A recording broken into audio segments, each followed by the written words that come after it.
Well, it's lovely to have with us a very, very special guest from a long way away.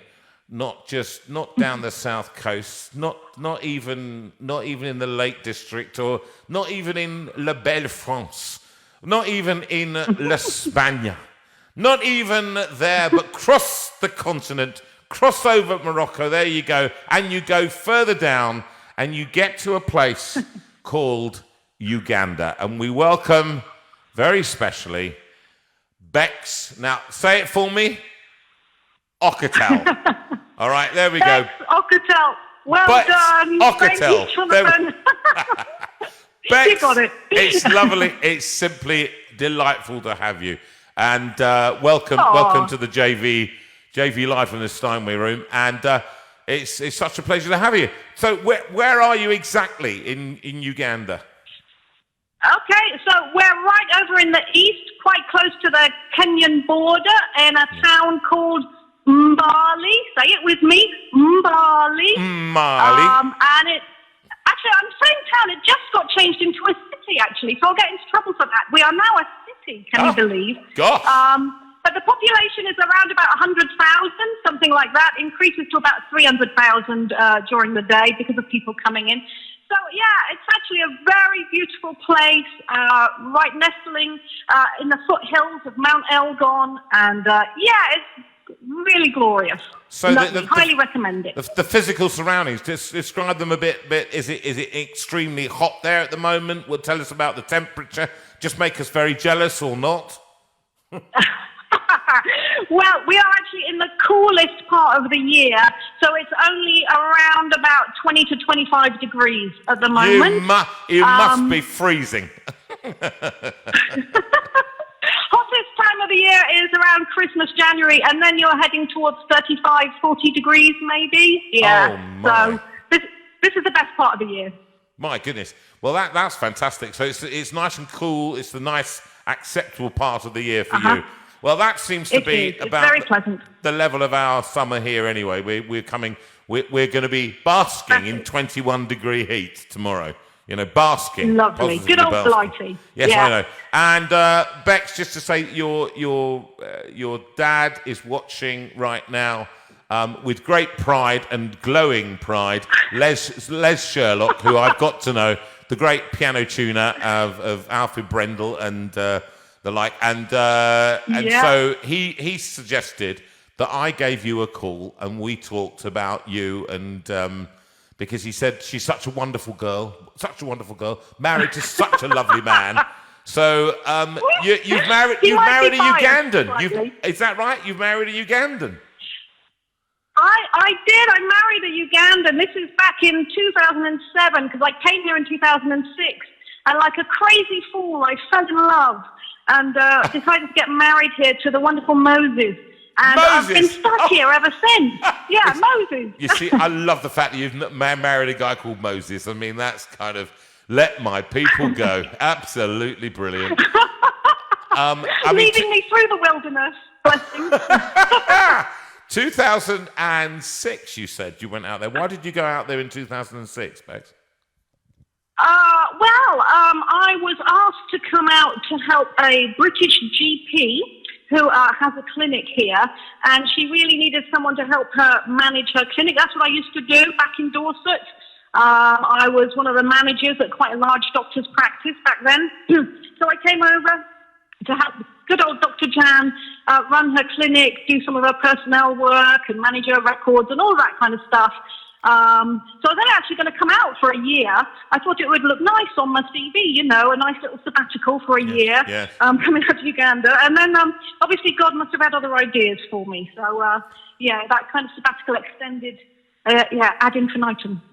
Well, that's kind of. So you were a practice manager, or what is that? What they call them out in here? Yeah, essentially. Yeah, I mean, it was a very big practice, so there were actually 3 managers, and at the time, I was in charge of IT and finance. Although I don't think anybody put me in charge of IT anymore. I've got to be honest. I think things have moved on a bit. I'm getting a bit old in the tooth for it, I think. But that was what I was doing, and I loved it. But I've been working in the NHS for about 9 years, something like that, gosh.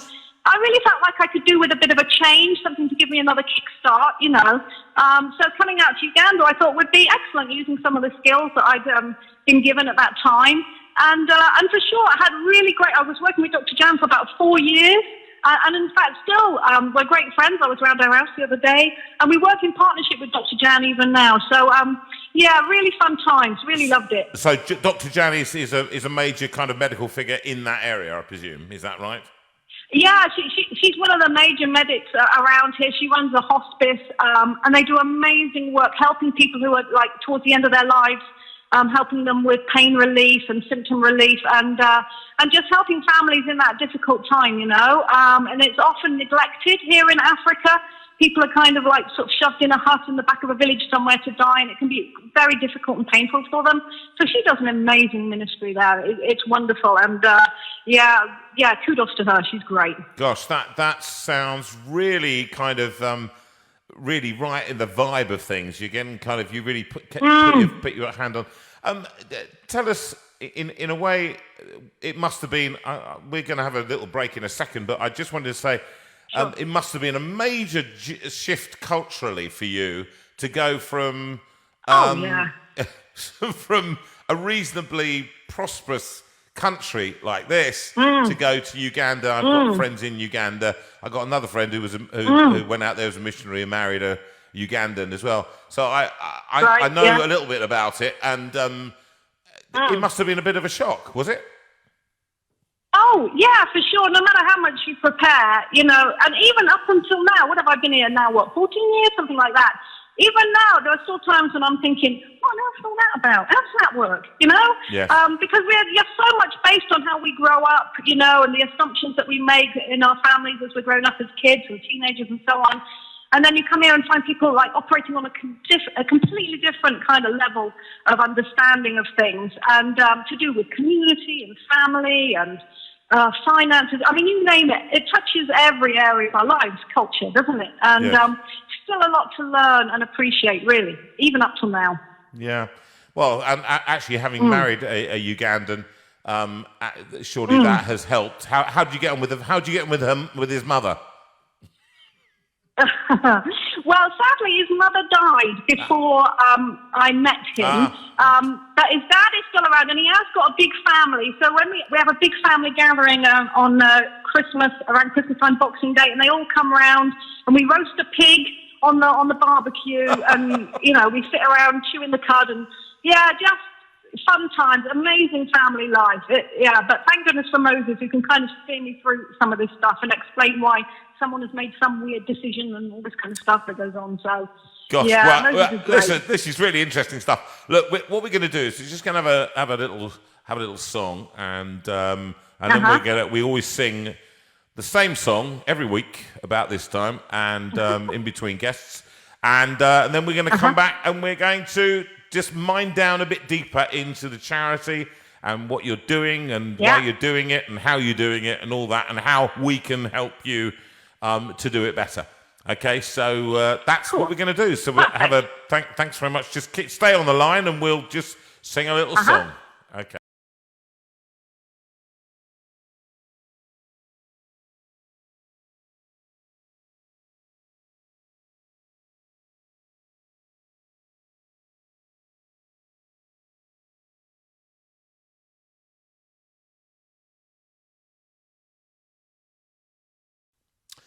Well, Bex, welcome back. Thanks for staying on the line. And we've got those who've just tuned in. We've got Bex Okotel.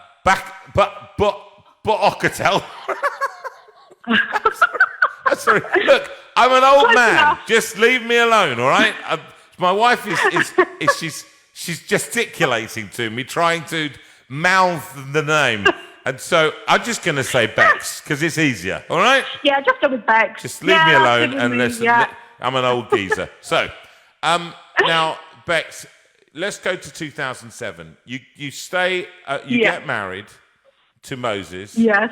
Which must have been an interesting. Was that a shock to your family over here? 700 people at the church and about 1,000 people at the reception. So, it was a bit of a shock. You can say that again. Right. 1,000 people at the reception. Right, I'm starting to shake visibly. All right, when we think about that. Okay, so 1,000 people at reception. All right, so but you stayed there, and your plan was to enter into ministry. Was it to go into this?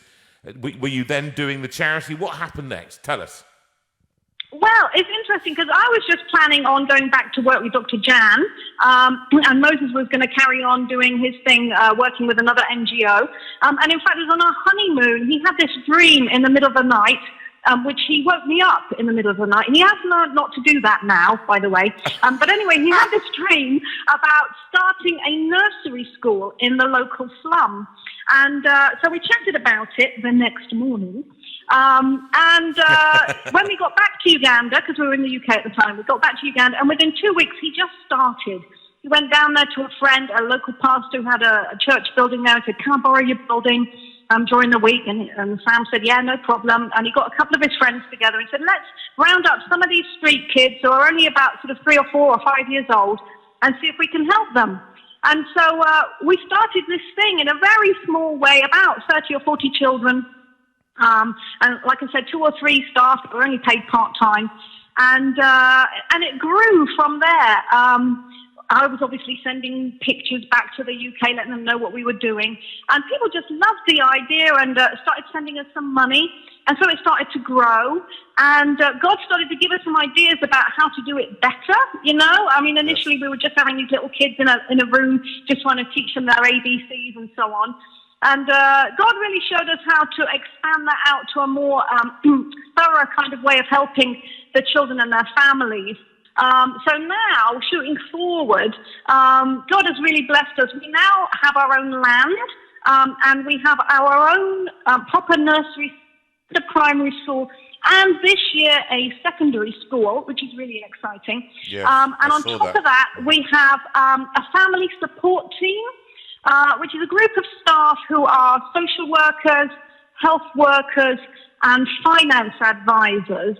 And together, they really help the kids, counselling and what have you, but also the parents and the family as well, just helping them to understand just how to make their family work a little bit better, you know, giving them some parenting skills, some hygiene lessons, things like business advice and grants and saving schemes, all these sorts of things that they just come together in a holistic program, if you like. And that all really supports then the child's education. Because, you know, I could talk about this forever, you know. But, you know, when a kid's in school, if they're hungry, are they going to learn? No. Not really. No. And if they're being abused at home, they're also going to struggle to learn, and all these sorts of things. So it's about trying to make everything in the right arena, you know, trying to get everything together so that the kids can have the best possible chance of becoming who God wants them to be. So it has massively grown since those years back then, in a borrowed building. Yeah. So I guess we are now up to something like 700 children that are accessing education directly from us. 700? And then on top of that... Wow. Say again? I'm saying wow, because we've been involved with other charities where smaller compounds, you know, you might have up to 100 people, but 700 is a phenomenal size.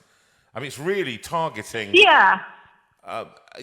Look, can I just ask you, I mean, these kind of numbers are quite impressive, standing back. I read the figures, and the amount of children being educated and going from one tertiary education into... well, I don't know about tertiary education yet, but have you got any evidence of this now going up into university type?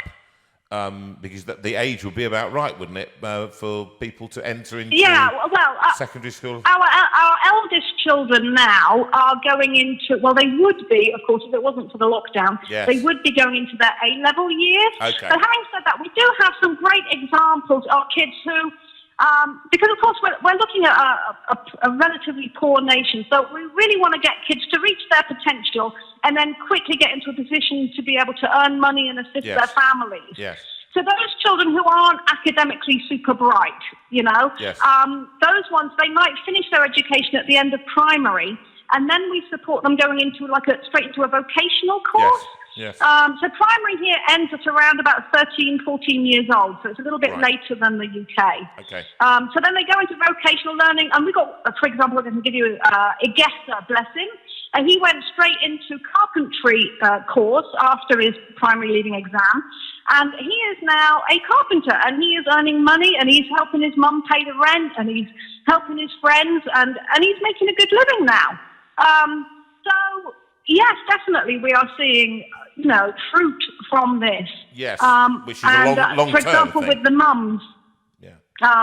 So the mums that are in our income generation scheme, I mean, I think without exception, all of them start in extremely poor situation, massive debt, being kicked out of their rented accommodation, usually a mud hut, that kind of situation. Yeah. And after, a year or two with us getting their training and their grant and so on, they start to prosper. They can now start to pay their rent properly. They can now perhaps even start to pay school fees of some of their other children who we aren't having into the school. And we've got lots of examples of mums who now were able to go and buy some land, build their own homes, and are now running multiple businesses. They're employing other people in the community and are doing really well. So for sure, it definitely works. But it is all about spending time, sitting down, talking, really listening to what the issues they are facing, and just stepping out with them and going on that journey with them the whole time. Does that make sense? Yeah, I mean, this is huge, actually, Bex. This kind of, I love this bijou organisation. We've worked for major organisations, Compassion and World Vision, that kind of thing before, and where one raises money for them, and actually good on them, and it's done some very good targeting in a way. But where you have smaller organisations, we support another organisation in South Africa called Mbale Love. And it's, again, education, taking orphans, and it's not faith-based necessarily, but although most of them involved a Christian. It's actually taking from a very small base of people a very big vision. And that's what I can see is very exciting about the work.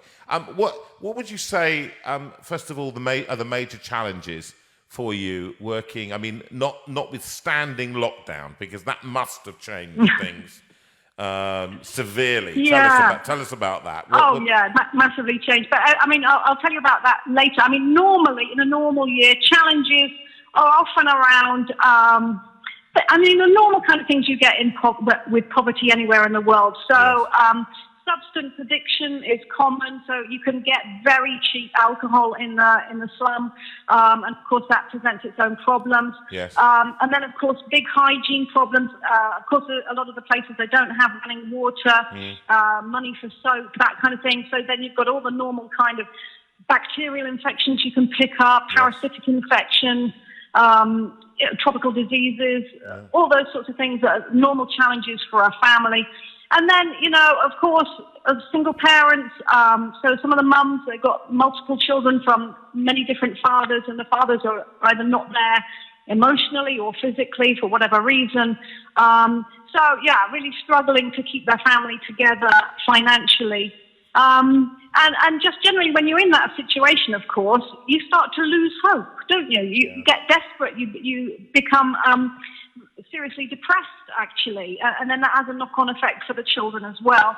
Even in a society that is very communal and the neighbours were here for each other and everything, it can be very difficult, especially if all of you are in a similar situation. All of you are struggling for food. All of you are struggling to make ends meet.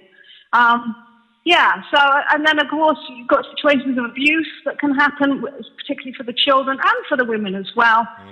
Violence. Africa, I think, in general, tends to be quite a physical kind of continent, Every child knows how to kill a chicken, for example. So it can be a very physical kind of environment, particularly one of the tribes that we work quite closely with, the Karamojong. They are quite brutal with each other. And so, yeah, there's lots of challenges there for the kids to overcome and the mothers as well to overcome. Yeah. So Tough times. what about lockdown? What about coronavirus? How's that affected us, you? Oh, yeah. Well, of course, it's had a major effect on us. Uganda, bless the government, really tried very hard to get on top of this, and they have, I think, to a large extent. So they acted very quickly right at the beginning, I think around the end of February, beginning of March. Yeah. They went into total lockdown. So we've come out partially from the total lockdown about a month ago. But as an example, we still have curfews from dusk till dawn, where you're not allowed to move out of your home. The borders are completely shut except for cargo. They occasionally allow a flight in if they're repatriating Ugandans. So essentially, I am now stuck here. I can't go anywhere. Yes. Some of the businesses are not allowed to operate. For example, bars, clubs, hair salons, churches, of course, aren't allowed to meet together. But most importantly, schools are shut down. Which, of course, is a big part of our work. It's where we get to keep an eye on the kids and, encourage them and motivate them and empower them. But we are still working because of our family support team. Our social workers, our health workers and finance advisors, they're going into the community every day. They're checking on our families, doing home visits. Any of the kids that are sick, they come back into our sick bay and we treat them. We can treat for some simple things like malaria and so on. And helping some of those struggling with their businesses for whatever reason, maybe helping them to diversify, giving them advice on what to do with their savings. And actually now, as we're coming out of the lockdown, is giving people new grants to restart their businesses. Because, of course, when you've got no income coming in, they've kind of used up all of their capital and anything they had. Yes. And now trying to restart the business is really hard. Yeah. So just helping them to do that. And, of course, the social workers, when the kids are at home, it can be a difficult situation. I think a lot of families around the world would say having the kids at home all day is quite difficult. Yeah. And so, social workers stepping in where there might be sort of abuse or, difficulties there. I mean, early pregnancies, yeah. I'm afraid we're going to be having to arm ourselves for that. So a lot of different challenges now, but we're kind of trying to meet those challenges as we go on, sort of evolve with them, Yeah. Our teachers, bless them. I mean, by the grace of God, somehow or other, we're still able to pay all our staff their full salaries. I mean, literally, it's hand to mouth at the moment, But we've still been able to pay them their full salaries, which helps their families, of course. Yes. And the teachers are just coming in still doing sort of remedial printed lessons to go out to the children who are in the candidate classes. So that's O-levels and the primary leaving exam. We're not sure if those national exams are going to go ahead this year. But if they do, we're doing our best to try and get the kids ready for them. Yeah. And I'm doing some training with the staff as well from a spiritual perspective. So there's lots of things still going on in the charity, lots of great work still happening in the community. I mean, things like helping with burial costs and, where there's an issue in the community, just, helping out in whatever way we can. So, yeah, still very much involved in what's going on. Fantastic. Look, Bex, you sound like you could go on for days, actually, telling us the vision. Yes. You've got such passion, and you are an example to a lot of us, actually, about just you feel as though you've been powered by the Holy Spirit. That will do. And I think you seem to show an awful lot of I don't know, joie de vivre, the real joy of life and what you can achieve. How can we best help you to just keep this momentum going during this time of lockdown and coming out of lockdown? How can the JV community help you best? What would be the thing? We're always looking for people who will support us in whatever way they can. So, obviously, we're a Christian organisation. We believe in the power of prayer. So, if you are a praying person, pray for us. Pray for the kids, because some of the kids got sent away to the villages because the parents couldn't look after them anymore, and we've lost touch with them. So pray for them. Pray for the staff that are in quite difficult situations. You know, they've got big families that are all looking to them and their salary to pay for everything. Pray for us as leaders to know, how to move forward and so on. Yes. In a very practical way, of course, money is great. We can do Yes. great, amazing things with a very small amount of money. That's the point. So if people go to our website, yes. Here it is. Yeah, if people go to our website, they can go to the donate page. Sorry, say again, Jonathan? It's on the screen as you speak, so that we're going to, so people can see it all and they can go onto it straight away. They don't have to give it to us. They can give straight to you if they want to. They can give us as well, and we will pass on to you via the charity, whichever way it is. Thank you. I promise we will make every penny count. We are as cheap as chips. We can stretch money a really long way. Give us an example. We do a lot with it. Give us an example. How much? What will £15, £20 buy out there? Right. So £15 a month basically allows a child to access all their education normally when the school is open. So that's the teacher's salary, their lunch. They get a free lunch every day. Their uniforms, everything is free. We don't charge anything for anything we do. So nobody pays anything for this. Gosh. It's all from donations. So the kid gets their education, they get their books, they get their lunch, they get their uniform, they get their medical care when they need it. The women, their mums, get the IGA training, the income generation training, financial advice, the social welfare program, everything that the community needs. We are there to try to, as well as empowering them to understand what their responsibilities are as well. So for 15 quid, I think that's not bad, is it? So that is what's called value for money. And I'm looking at the camera right now and I'm saying £15. You can go and give £15 straight away to this organisation if you can afford that. We'd love you to do that and really bless this or charity. even a fiver. If all you can afford is a fiver, I can make that work, So, well, definitely. three of them, and you're there. That's it. You've got one month's support. Bex, look, we're out of time. We've been talking for a long time now. You've been an absolute powerhouse. Yeah. Your dad will be proud of you. Give my love to Moses. And we'll talk to you again. Thank you so much for having us around, and you've been a blessing. And God bless you. Oh, bless you. Keep well. Yeah, bless you too. Thank you for having me on. Thanks. Love you all. Bye now. Bye.